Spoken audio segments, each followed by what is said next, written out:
Hello everyone, this is Dr. Matt C. Howard and welcome to week 10 of your Business 255 course. Today we're going to go over quadratic regression. So as you know in the past few classes, we've learned about regression. One day we might stop learning about it, but for now we're going to continue learning about regression by covering quadratic regression. So it's a special type of regression. It's different than your standard approach, and we're going to investigate how, why, and how do you do it. So first off, as you know, regression is used to, hopefully you said, determine the linear relationship between an outcome and predictors. So you could have one predictor, you could have multiple predictors. And also regression tries to find the test statistics that best describe the relationship between a predictor and an outcome. So when there's more than one predictor, it does this for each predictor in the outcome. So as you know, whenever you run a regression with multiple predictors, you have the outcome, you have each predictor, and it gives you a beta naught, which is the intercept, so it's the value of the outcome when everything is 0, or when every predictor is 0, and then you get your betas for each predictor. And those betas represent the linear relationship between that predictor and the outcome when accounting for the other predictors. So beta 1 is the relationship between predictor A and the outcome when accounting for predictor B and C. Beta 2 is the relationship between predictor B and the outcome when accounting for predictor A and C. And predictor C is the relationship between, beta 3 is the relationship between predictor C and the outcome when accounting for predictor A and B. So as you can see from regression, we can understand the relationship between each predictor and the outcome while accounting for the other predictors. However, although we've been saying that regression is the linear relationship between a predictor and the outcome, regression can also test for nonlinear relationships. Regression can actually test for almost any shape of a line you can possibly imagine. It can test quadratic, cubic, and various other relationships. So if two variables have a nonlinear relationship, we can still test the strength of this relationship with regression. So just because something doesn't have a linear relationship, just because something might have a curved relationship, might have a wiggly relationship, might have any type of relationship you can possibly imagine, you can still test that using regression. You can still test that shape using regression. Some people might be asking why or how. The simple answer is geometry, or geometric principles, I guess. Regression, if you think about it, is very similar to geometry. When you make your regression line that's linear, you're just making a line that has a rise over run, that has a slope, that has the intercept. You're just making a geometric line with regression, and therefore regression can also use other shapes, can also use other functions, other equations that follow the same geometric principles to model your data. I'm not expecting you to know that. I'm not expecting you to learn that, but every semester someone asks me about that, and there's other answers I could give. There's other answers that are more complicated. There's other answers that are even less complicated, but typically in the past that's the answer that clicks the best with students, I guess. So with that noted, let's continue. So regression, if you are looking at nonlinear forms of regression, you might have something that looks like this. I believe this is a cubic regression, where as you can see, your data kind of has, I guess, two curves in the relationship. Is at first it's up high, then it decreases and plateaus, and then it goes down again at the 2 to 4 range. So in this data from -4 to 2 it decreases, from -2 to 2 it plateaus, and then from 2 to 4 it goes down again. And I think this would be more of a cubic regression. And like as you guessed, because I said cubic regression, just because this is nonlinear doesn't mean you can't test it in regression. We could test this relationship very easily using a regression framework. Here's another example. I believe this would be a logarithmic regression. As you can see, from 0 to 5 it barely increases. From 5 to 10 the relationship dramatically increases, and then from 10 on it plateaus. So as you can see, this once again is a nonlinear relationship, and we could use a nonlinear form of regression to analyze it. And then this would probably be a sine cosine regression, where it's a wave. You see that there's a clear wave pattern in your data, and we could use a sine cosine regression to analyze this data to see, well, does it follow a sine or cosine trend? Does it follow this wave pattern? And how well does a regression using a sine and cosine function describe this relationship? Once again, we can easily do that in regression. So to get a taste of nonlinear regression, we're going to learn about quadratic regression. So we're not going to cover all these other different forms in this course. We're just going to cover quadratic regression to get a good introduction to nonlinear regression. So quadratic regression is used to identify the strength and direction of the relationship between the predictors and an outcome when we believe the relationship has a single curve, when we believe the relationship is best described by a single curve. So here's an example of a quadratic regression. Even though the window says linear, it's not linear. So this is a representation of a quadratic regression, and as you can see, it's a single curve. The data from -3 to 0 looks like it kind of plateaus. It might decrease a little bit at the beginning, but then as you can see, the curve clearly occurs between -2 to 1, and it continues from there. That this data is described by a single curve. And that's really all I have to say about that. So most commonly we would use quadratic regression when there's too much of a good thing effect. So most often we would use quadratic regression when there's too much of a good thing. So for example, there might be a quadratic relationship between conscientiousness and life satisfaction. So when someone is very unconscientious, they might have low satisfaction because they're constantly disappointed in their lack of motivation and drive. But if they're too conscientious, they might have low life satisfaction because they hold, that should say hold and not old, because they hold themselves to a high standard. So if you were to think about this conceptually, when someone is very unconscientious or very conscientious, their life satisfaction is very low. But when they're in that middle ground, when they have moderate conscientiousness, their life satisfaction might be pretty high. So if we were to chart this, it would be an upside down U. It might be an upside down U. And you'll see this in the example we're about to talk about. So how do we test this? So to perform many nonlinear forms of regression, you simply transform your predictor values. And for quadratic regression specifically, you square each participant's value on the predictor. So let's run through a quick example in Excel of how to do this, of how to square the values and then use them for prediction. This is going to be the same data set as our guide that's in the comments below. So you can follow along with this video, and then after watching it, you can do it yourself in the guide. So to start, the data set looks like this. We have conscientiousness values and we have life satisfaction values.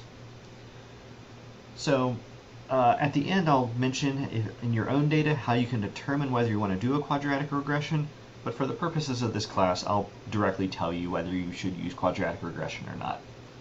So if you know you want to use quadratic regression, you first want to insert a new column next to that conscientiousness column.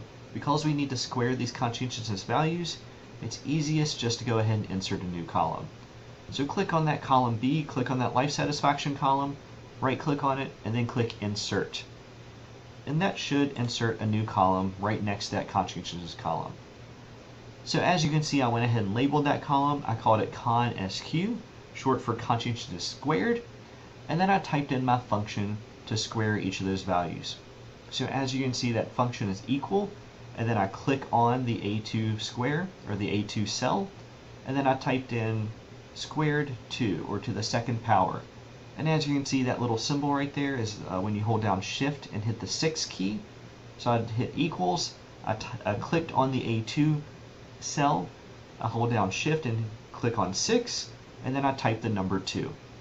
And that will square my A2 cell for me in that B2 cell.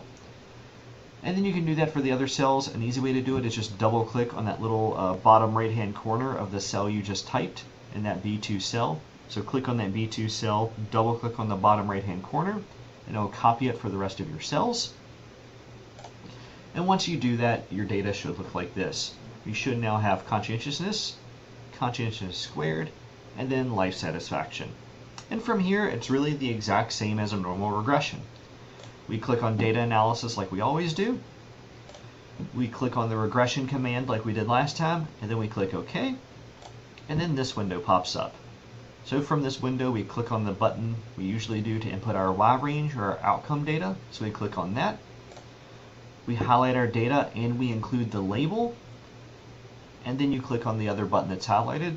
So make sure you highlight your outcome data and you also include the label, and then click on that other button. Now we need to tell it our predictor range. And this is the one spot that students sometimes get stuck on, some spots they make mistakes on. So go ahead and click that button. And you're highlighting both your original data and the squared values. So make sure you include both. If you fail to include both, you're going to get completely trash results. You're going to completely mess up your results. So make sure you highlight both conscientiousness and conscientiousness squared when you're doing quadratic regression. So go ahead and highlight both of those, highlight the label, and then push the other highlighted button. And then before you continue, go ahead and click on that labels checkbox. Make sure you tell Excel you included the labels, and then push OK. So from there you should get your output. So as you can see from the output, it looks exactly the same as before. It looks the exact same as our prior regression results. So we have our betas, we have our beta naught, our beta 1, and our beta 2. So if we wanted to make a prediction equation, we could very easily do that. We could very easily make our prediction equation. And as you can see, our beta naught is 69.366, or 0.367 if we rounded. Our beta 1 is negative 23.86. And our beta 2 is 3.105, or 3.106 if we rounded. So as you can see, we have our beta naught, our beta 1, and our beta 2, so we can make our regression equation. And then we also have our p-values for our predictors. So as you can see, both of them are significant. They both are something e to the negative 0.09, e to the negative 10. So they're very incredibly small numbers. So we have both of our predictors being significant.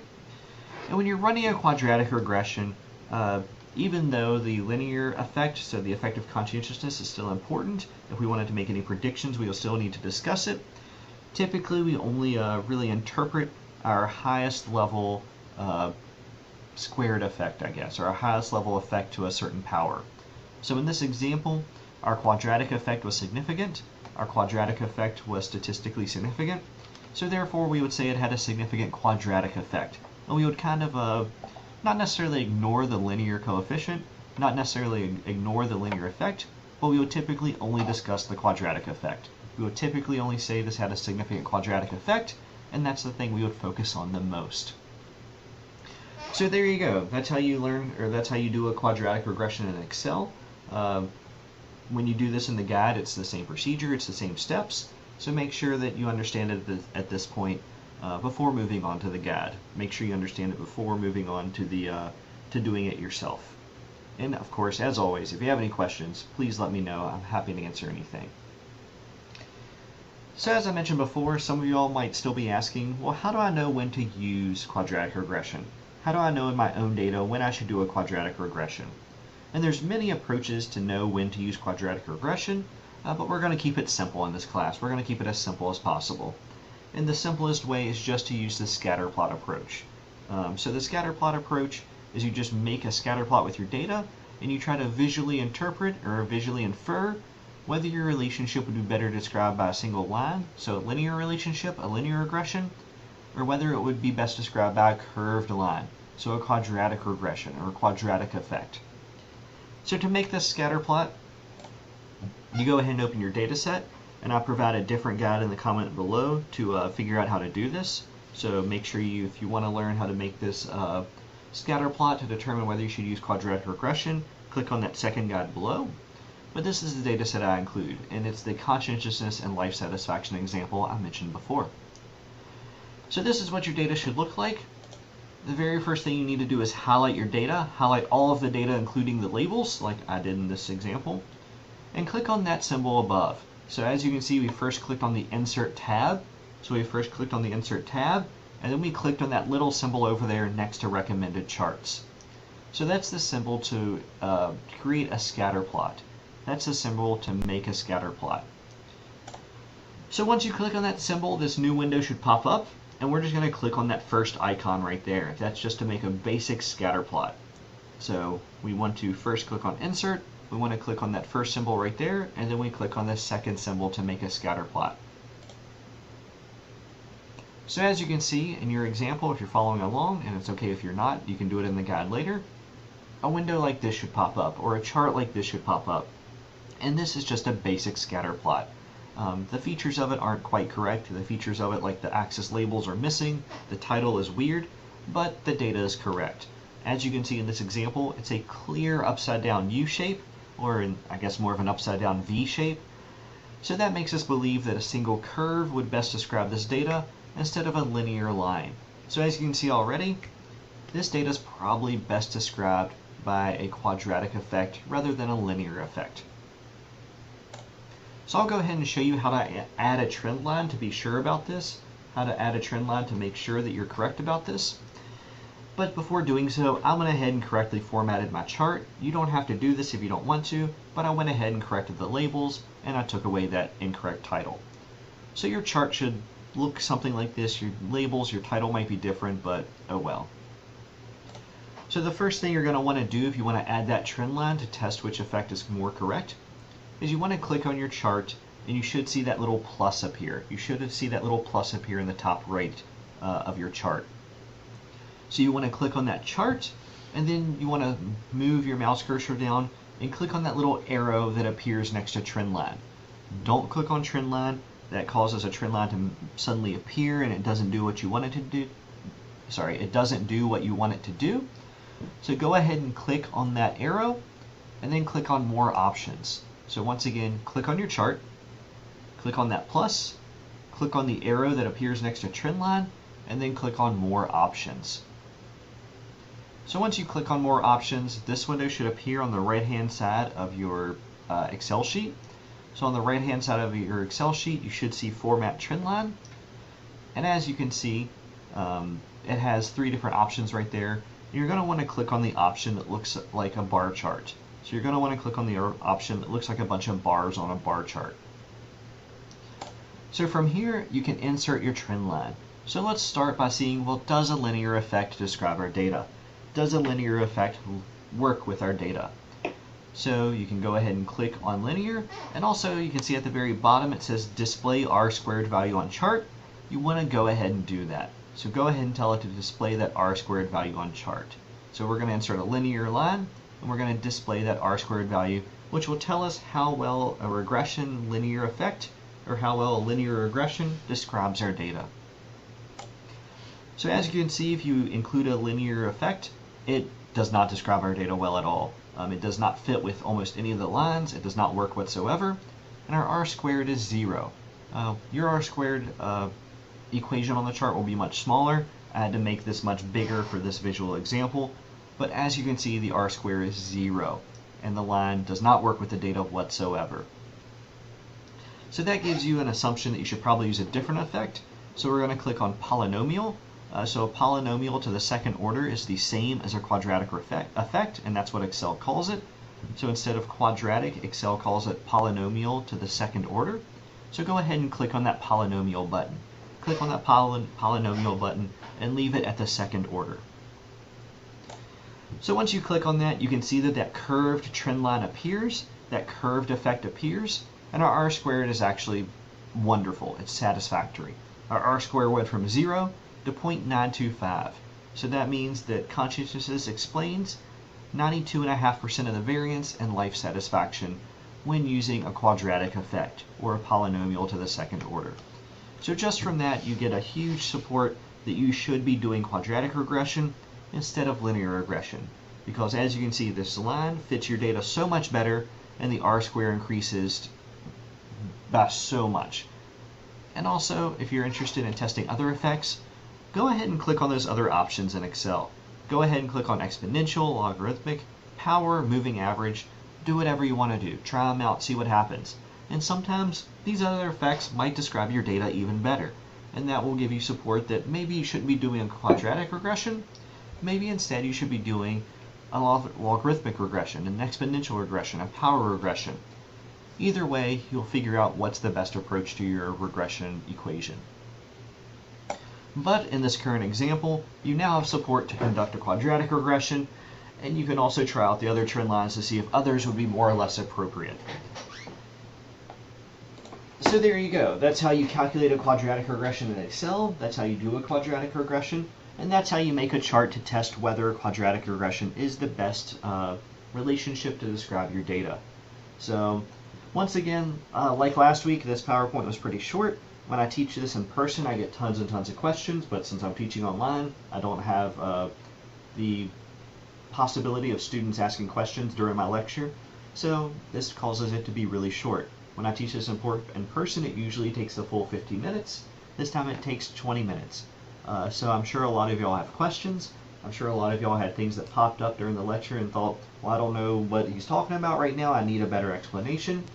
And if you're one of those students, please shoot me an email.